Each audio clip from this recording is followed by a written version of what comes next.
Ladies and gentlemen, welcome back again. Thank you so much for tuning in. Now, if you're watching via Facebook Live, please do call somebody to watch. Today we are talking about domestic abuse. This is the second part of the show. We are going to now focus on two areas that we really I know you need help with. And that is the narcissist abuse and the strategy to get out of a toxic relationship. And with me in the studio, of course, the two ladies that I had before, Noreen Mukalazi and Zoe Parsons. They are the experts. I'm not saying they're the only experts, but they are the experts right now in the field. One is a professional. Noreen is talking from a professional point of view, and Zoe Parsons is talking from a victim point of view. So you're able to see where they're coming from. And so that you know that, okay, if Zoe can sit here with me in the studio and talk about her experience and actually encourage you to say that, you know what, you need to get out of there, then you should. So ladies, thank you so much. Thank you, Linda. Yeah? Yes. You're having a good time? We are having a good time. I'm not as nervous as I was last time, so it's all good. I know we are talking about a very sensitive topic, but we can make it even a bit humorous, right? Yes, we can, and it helps people know that it's an approachable thing. It's something we can talk about. Absolutely. Don't feel ashamed about it. There's no stigma. The best thing is to actually acknowledge that you're going through something and you need help and you're seeking help. I think that's a really good thing. So I'm glad that you've given us this platform, Linda. Thank you so much for honoring my invitation, because the first step to any kind of healing, the first step to any kind of restoration is actually acknowledging and accepting that you're actually going through a problem. So if you're at that stage, then you're on the right path. Okay? Definitely. Yeah, definitely. So we are going to start with narcissists. I know we mentioned it before, but I just wanted to explain again. What is a narcissist abuse? Yes, so I think narcissism or narcissistic abuse is kind of a bit of a buzzword at the moment. Many people talk about it, and it's important to identify what it is, because it can help you understand the situation that you're in much, much better. But essentially, narcissism is a behavioral disorder, it's a personality disorder, and I mentioned earlier, it's on a scale of sociopathy. So you've got someone who would have narcissistic traits. To be diagnosed as a narcissist, you would need to be displaying 5 out of the 9 narcissistic traits. So what are the 5 traits? Well, there's 9 traits in total, but you would need to be regularly displaying 5. So to get diagnosed, obviously us as normal people, we can identify what these traits are, but you can only get a diagnosis through a therapist.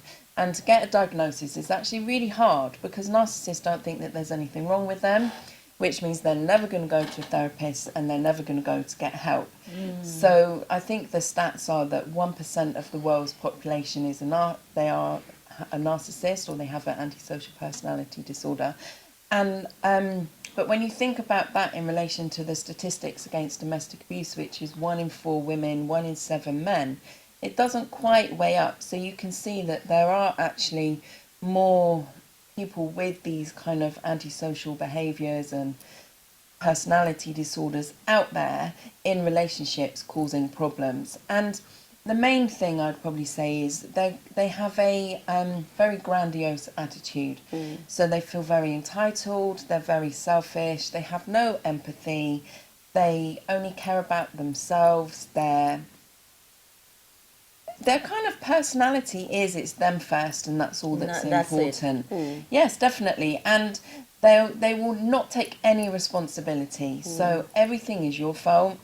It's someone else's fault. So they very much have a victim mentality. So quite often when you might be dating someone, they'll say, oh, my ex, she was this and there was this and she was terrible and she took the kids, and it's all very much worries them and you feel sorry for them. They'll say, oh, I've got this problem at this with my manager at work, and they seem to go through a lot of jobs because they always have a problem with someone. Someone always seems to be picking on them, bullying them. And it's this kind of victim mentality that when you're in a relationship with one, they then will twist that round onto you.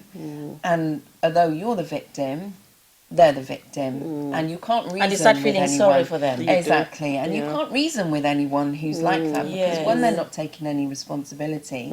And 2, they feel like they're the one who's hard done by. So it becomes very exhausting being I in a can relationship imagine. with a narcissist. And also what narcissists do is they also pry on your weak points. So Yes. if I came back home and shared something happened with my manager at work, they'll always pull it back. Even your manager thinks of you like this.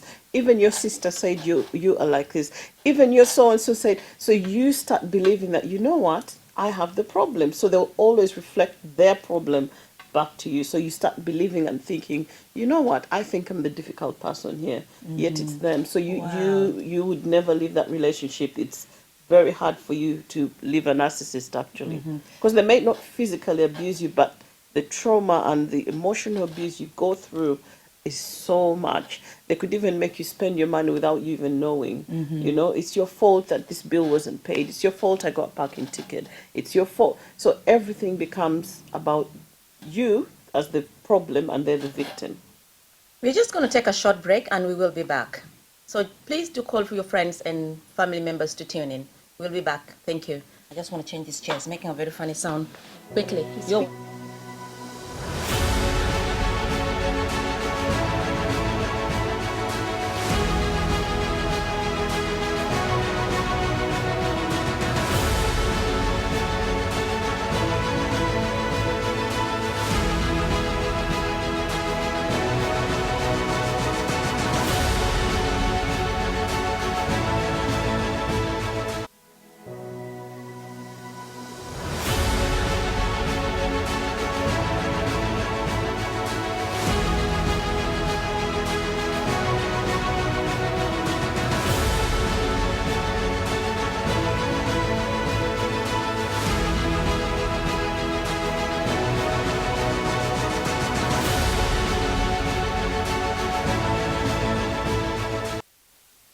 Thank you so much for coming back. We were just talking about narcissistic abuse. I can't even say the word. It's such a long word, isn't it? It is, yes. Yes.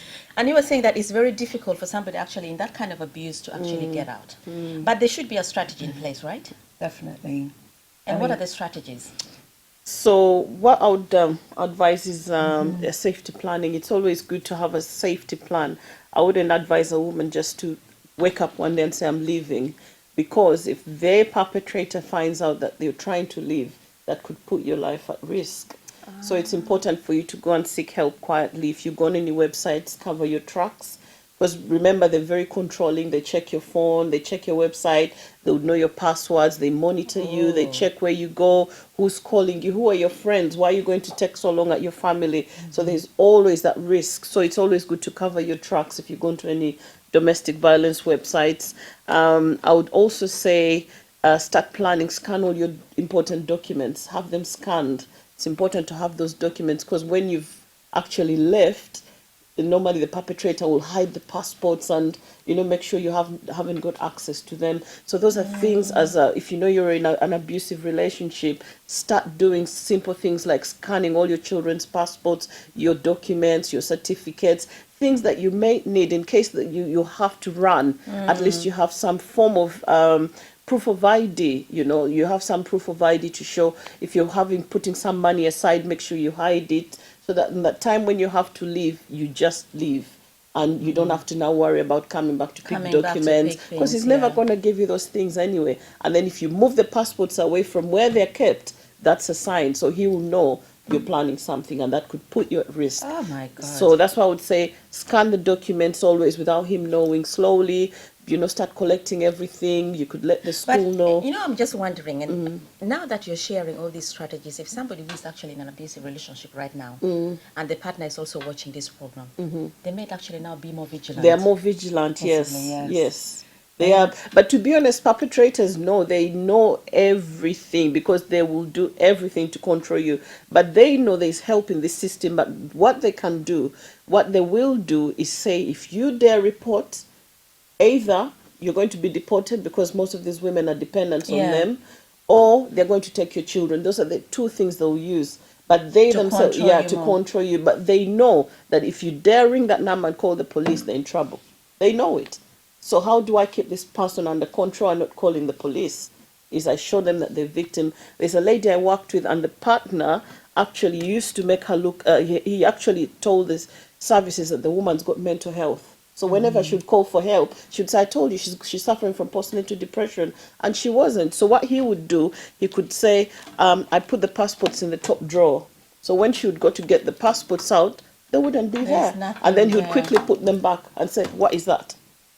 The passports were there all this So time. very I've told you, manipulative as yes, well. I've told you have a mental health problem. It's you, and you need to seek help. So he twisted the whole thing, and the services actually were actually giving him custody, and so they are very, very, very manipulative, Linda. Very manipulative, and you as a woman, if you're not careful, You feel helpless, isn't you it? become helpless. And So especially if there's a child there's involved. a child involved. So these are the women I'm working with. So imagine you've lived in that relationship, Linda, for 17 or 18 years.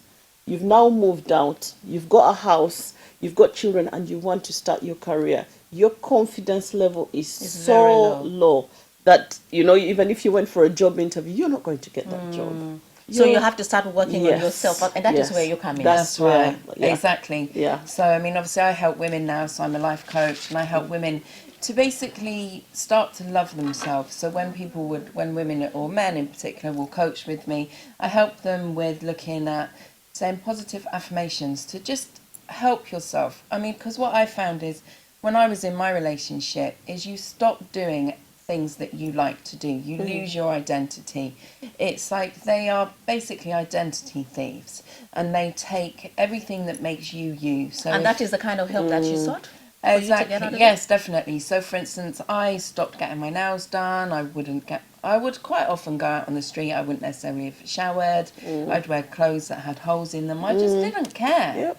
I You walked with your head down, didn't you? Yes, all the because you time? can't make eye contact You with can't, people because yeah. otherwise you get the accusations. Yeah, when that you you're drop off your child cheating. at school, you don't want Yes. the other mums to see you, I so you mean- put on a hoodie. So those are some of the signs that people can actually look out for if you Yes. see somebody behaving in that way, Yeah. isn't it? Definitely. I mean, my ex did exactly the same as what you was talking about with the hiding things. So he would know I would be looking for something, and then it would disappear, and then I would be going mad, and then he'd say to me, "You're going crazy. You've lost your mind. You're so Yeah. stupid. Yeah. What's wrong with your brain?" No. And all these type of things while laughing at me while I'm trying to find car keys. But at or that something. point, did you get in touch with any family member or any friend? No, I mean, to be honest, I didn't really talk about what was happening with what I was going through for many, Okay. many years. And it wasn't probably until I went into work one day and my ear was bleeding. It was all scabby. And my work colleague said to me, "Oh, what's wrong with your ear, Zoe?"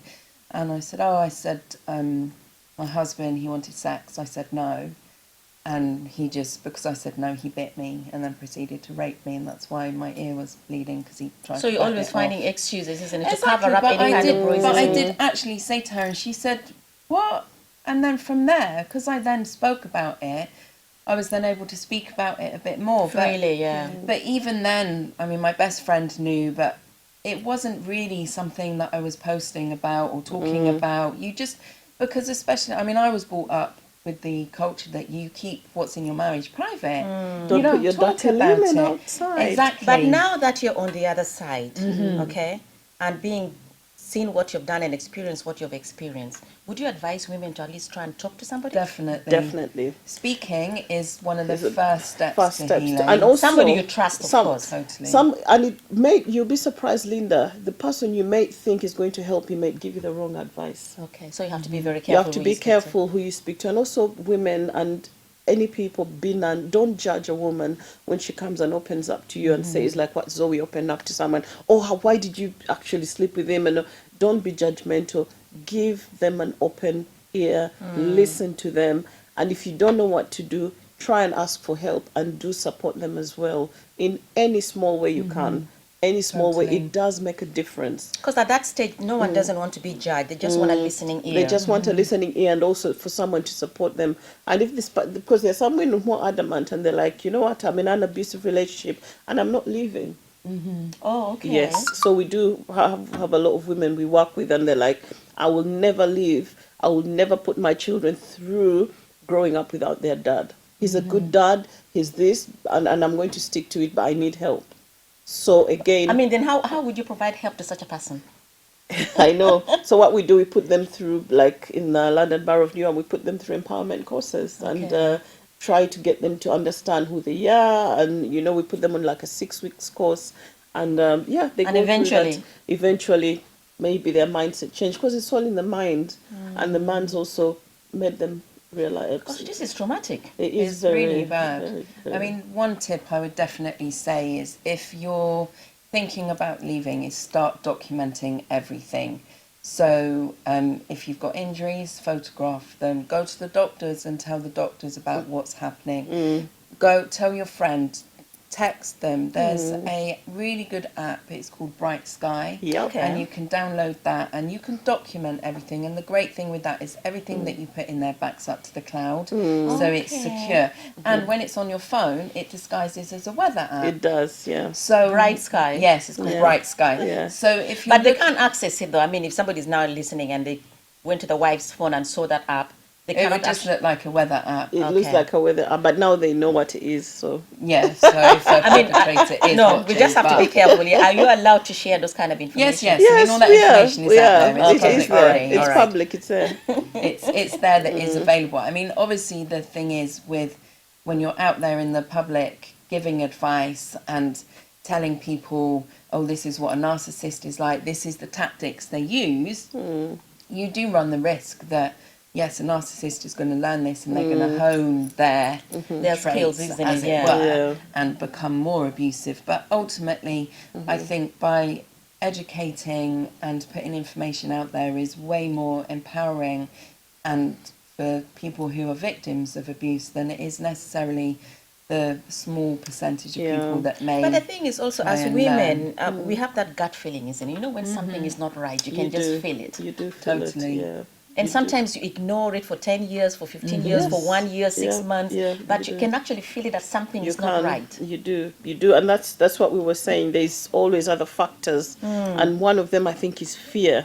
So I'll talk about trauma and where trauma stems from. So we've got 3 ways of reacting to trauma, and the first one is to fight, which is to confront it, or flight, which is to run, and then freeze, and that's where most victims stay. They freeze and they're like, you know what, I'm unable to move out of this situation. It is what it is, so I'm just going to live with it. Just bear and Yeah, grin and- in our transaction analysis, what I'm studying as a psychotherapist, we call that that is called your script. So you get used to your script, or you live in that script hoping that it may be different. change. But with domestic violence, it does not get better.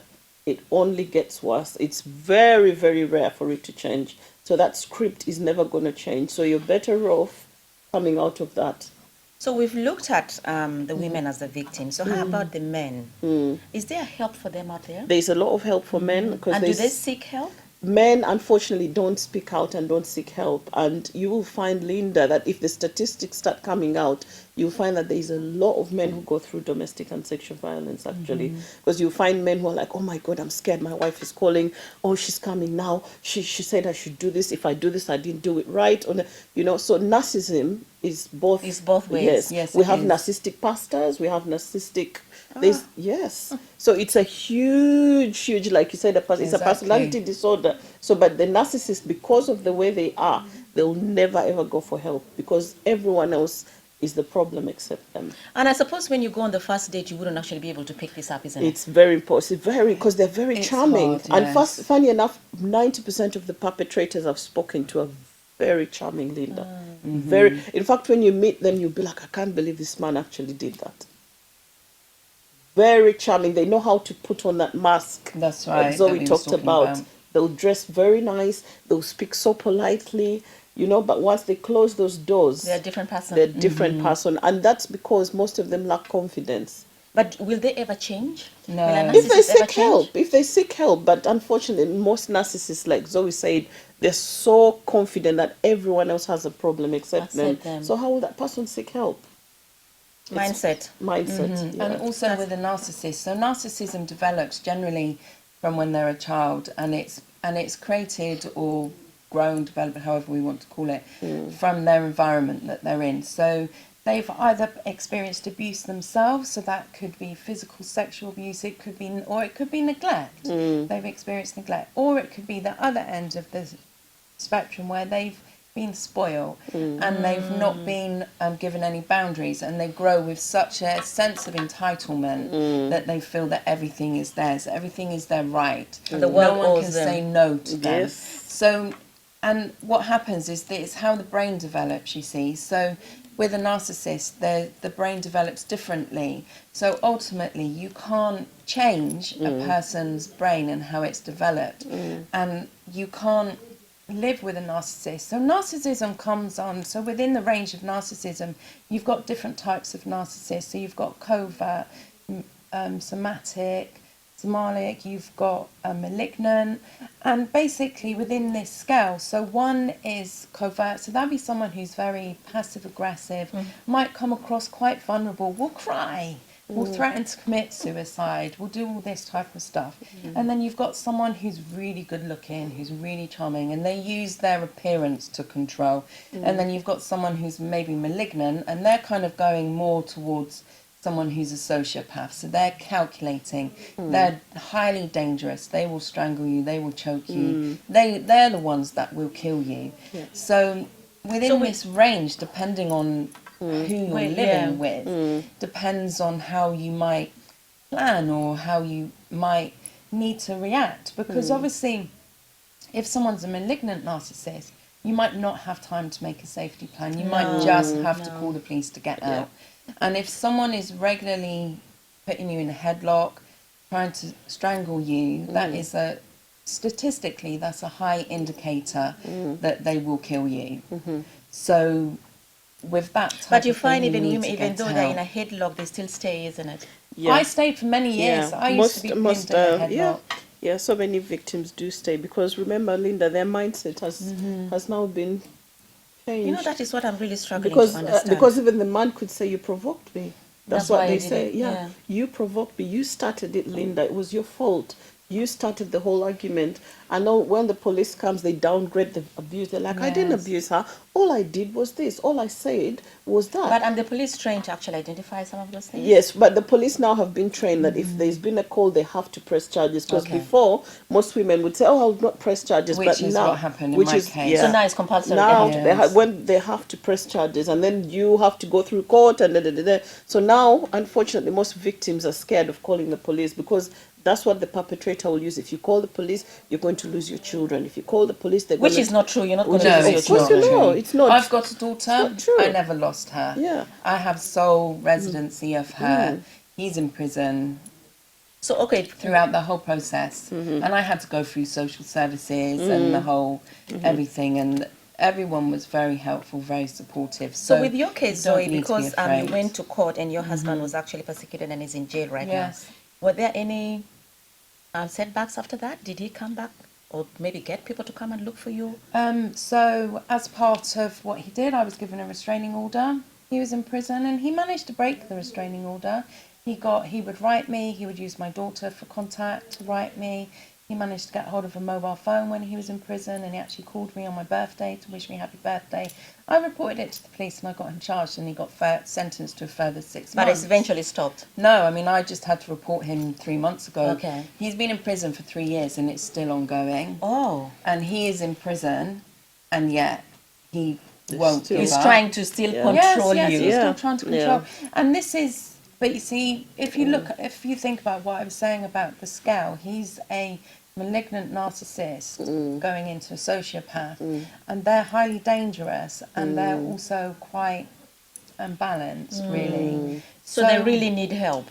But they'll never get help. I mean, they'll he's never in seek prison, help, and I bet he's not received any type of Hopefully, maybe while he's help there and with when he regards comes out, he to- might be able to get help, right? Maybe, who Maybe, knows? but he should be getting the help while he's in prison While he's because in prison, he's But, displaying all those but behaviors. because they're charming, obviously the people that are around them can be deceived, which is why often when you do have children and you do have to go to family court, it can be really hard for a judge to look at the situation impartially, which is why documenting everything is so very important. But be careful how you document Yes. so that it's not seen that you're documenting Anything, because yes. that increases your risk as a victim. So you have to be very careful. Ladies, final word to our viewers? Final word for me to my viewers is trauma does live with you, and these are the signs which range from anxiety, depression, self-harm, suicidal thoughts, not being able to sleep at night. You having body reactions, chronic pain, illnesses. All these are linked to suffering from trauma. from domestic and sexual violence. Thank you. Please seek help when you can. Thank you, Noreen. Sorry? Yes, and although some of the stuff we've been talking about, it can seem that it's overwhelming and that you put yourself in danger by documenting or reporting. Actually, it's less dangerous to do that than it is to actually stay with someone who is abusing you, because it will get worse and you can't fix it. And the only way you can save yourself and your children is to get out and get help. If you need help putting together a safety plan, contact me. So you can find me on the internet as Self Love After Abuse. I can help you put this together. As with Noreen, she can help you as well. Available to help. And you don't have to do this alone. That's right. You can There's get help out out and you there. can be safe about it. And one last thing, boundaries. Have boundaries, because boundaries keep you safe. Ladies and gentlemen, you know, today has been one of those shows whereby I'm kind of left speechless, but I've been very well informed of what domestic abuse is all about. It all starts with loving yourself. You are not a punch bag. Do not make yourself to be a punch bag. If you grew up with your parents who never laid a hand on you, do not let any man lay a hand on you. There's help out there. Do get in touch with Noreen or Zoe so that they can help you and give you a strategy plan of how you can get out of that toxic relationship and actually begin to live a life that is worthy of who you are. So love yourself and be careful. No matter what it is, don't be charmed by this man. And thank you so much for tuning in. Until next time, God bless. Bye-bye. Bye. Bye-bye.